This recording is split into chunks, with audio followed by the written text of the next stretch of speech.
Kencang kanan, gerak.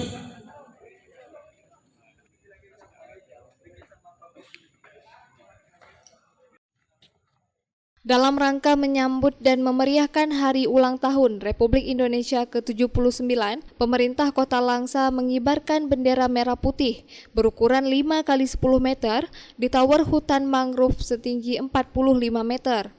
PJ Wali Kota Langsa, Syahridin menyebutkan, pengibaran bendera merah putih ini dalam rangka meningkatkan semangat kemerdekaan dan rasa nasionalisme agar generasi muda lebih cinta tanah air dan selalu ingat pengorbanan pahlawan dalam memerdekakan Indonesia. Dan kita mengibarkan bendera merah putih ini dalam rangka meningkatkan rasa nasionalisme agar generasi muda kita lebih cinta pada tanah air, cinta pada identitas negara, dan ingat pada sejarah perjuangan bangsa yaitu kemerdekaan Republik Indonesia pada tanggal 17 Agustus 1945. Hari ini tahun 2024 kita memperingati ulang tahun Republik Indonesia yang ke-79.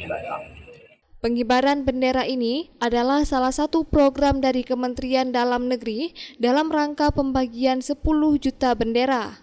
Kegiatan ini juga dihadiri oleh unsur Forkopimda Kota Langsa dan Rem 011 Lila Wangsa, Kolonel Infanteri Ali Imran, dan Dim 0104 Aceh Timur, Letkol Infanteri Tri Purwanto, serta beberapa komunitas seperti sepeda dan mobil off-road.